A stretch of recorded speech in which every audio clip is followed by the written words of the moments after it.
আজকে গণ অভ্যুত্থান দিবস এবং জুলাই ঘোষণাপত্র উপলক্ষে মানিক মিয়া এভিনিউতে সকাল থেকে অনুষ্ঠান চলছে। এই মুহূর্তে অনুষ্ঠান চলছে। আমরা সেখান থেকে আমাদের সহকর্মী আনোয়ার হোসেনের কাছ থেকে জানবো এখনকার অনুষ্ঠানের সবশেষ খবরাখবর। আনোয়ার হোসেন, আপনাকে স্বাগত। একটু জানাবেন এখন কি চলছে, আর ড্রোন শো হওয়ার কথা সম্ভবত কখন নাগাদ শুরু হবে?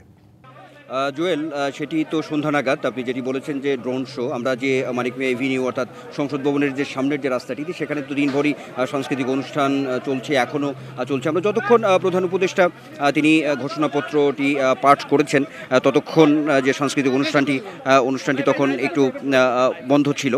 তো সেই জায়গা থেকে এখন যদি বলি যে পরিস্থিতিটি, সেটি আমরা অর্থাৎ সংসদ ভবনের যে এলডি হলে যাওয়ার যে গেটটি, অর্থাৎ মণিপুরি পাড়া গেট হিসেবে পরিচিত, সেই জায়গাটিতে আমরা এখন অবস্থান করছি। তো এখানে আমরা এতক্ষণ দেখেছি যে বিভিন্ন রাজনৈতিক দলের প্রতিনিধিরা তারা বের হয়ে যাচ্ছেন। তো অনেকেই গাড়িতে বসেও কিছু কথা বলেছেন। সেই জায়গা থেকে আজকের এই যে ঘোষণাপত্র অর্থাৎ জুলাই ঘোষণাপত্র, যেই অনুষ্ঠান বা আনুষ্ঠানিকতা, এটাকে খুবই ইতিবাচক হিসেবে তারা দেখছেন। এবং ঐতিহাসিক যে 5 আগস্ট 36 জুলাই, এটি যে আজকের যে বর্ষপূর্তি, তাতে তাদের মধ্যে একটা উৎফুল্লতা আছে। এবং জুলাই ঘোষণাপত্র নিয়ে যে বিচার বিশ্লেষণের যে জায়গাগুলো, সেটি কোনো দল বলছেন যে তারা আনুষ্ঠানিক প্রতিক্রিয়া পরবর্তীতে জানাবেন। কিন্তু এখন যে বিষয়টি আছে, তারা বলার চেষ্টা করছেন এটাকে খুব ইতিবাচক, ঐতিহাসিক বলছেন। এবং এই যে ঘোষণাপত্র, এটি একটি দাবি ছিল, এই দাবি এখন আজকে পূরণ হলো অনেকটাই বলা যায়। তো সেই জায়গা থেকে তারা এটাকে খুবই পজিটিভলি নিচ্ছেন। এবং এটি যে চেতনা, এই যে একটি দলিল হিসেবে যে চিহ্নিত হলো, এটিকে আসলে সামনের দিকে এটি একটি যে নতুন বাংলাদেশ, নতুন বন্দোবস্তর কথা যে বলা হচ্ছে, সেটিকে সামনের দিকে এগিয়ে নিয়ে যাবে। এই জুলাই ঘোষণাপত্র একটি দলিল হিসেবেই আসলে এটি থাকবে। রাষ্ট্রীয়ভাবে যে স্বীকৃতির যে বিষয়টি রয়েছে, সেটিকেও তারা ইতিবাচকভাবেই দেখছেন। তো এই বিষয়গুলো কিন্তু রাজনৈতিক দলের প্রতিনিধিরা বলার চেষ্টা করছেন। আমরা অপেক্ষা করছি। এখনও অনেক কিছু রাজনৈতিক দল তারা এখনও বের হয়নি, তারা বের হবেন।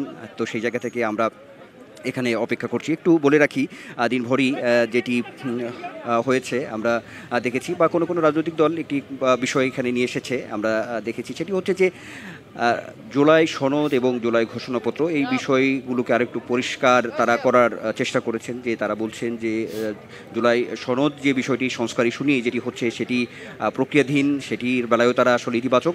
কিন্তু ঘোষণাপত্র এটি যে একটি সাক্ষী জুলাই গণঅভ্যুত্থানের, সেই বিষয়টিকেই আরও কিভাবে সামনে ফোকাস করা যায়, একেবারেই জনগণের দোরগোড়ায় পৌঁছানো যায়, সেই বিষয়টিও একটি মন্তব্য বিভিন্ন রাজনৈতিক দলের প্রতিনিধিদের মধ্যে আমরা দেখতে পেয়েছি।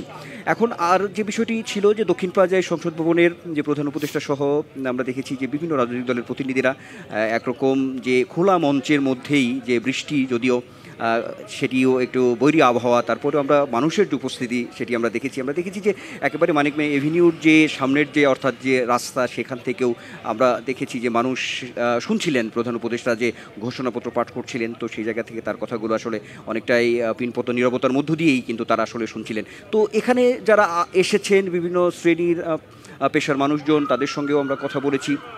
তো তারাও আসলে আজকের যে ঐতিহাসিক দিন, এই দিনকে স্মরণ করতে তারা এখানে উপস্থিত হয়েছেন। তারা শুনেছেন প্রধান উপদেষ্টার ঘোষণাপত্র পাঠ করেছেন সেটি। তো তাদের মধ্যে আপনাকে অনেক ধন্যবাদ। আমরা চেষ্টা করবো আবারও আপনার সঙ্গে যুক্ত হওয়ার। আমরা এখন মঞ্চে দেখছি পার্থ বড়ুয়া গান করছেন আজকের অনুষ্ঠানের, যেই গণ অভ্যুত্থান দিবসের অনুষ্ঠানের আয়োজন করা হয়েছে, সেই অনুষ্ঠানের মঞ্চ থেকে একটু বিটিভি সৌজন্যে দেখবো আমরা।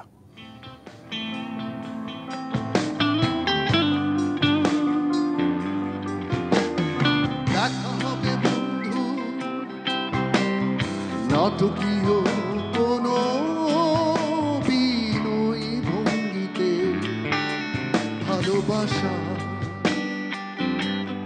শুভ্র ইঙ্গিতে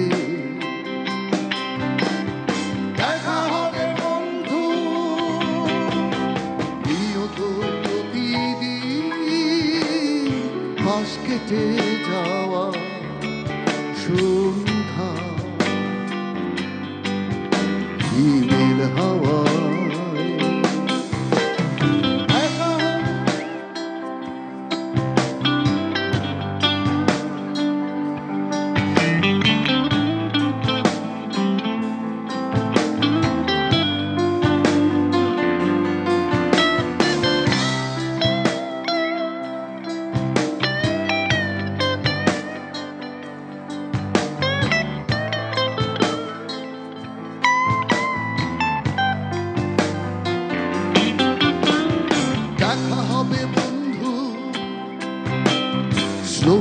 মুখর কোনো এক তপ্ত মিছিলে ব্যস্ততা একে ধার দিলে দেখা হবে বন্ধু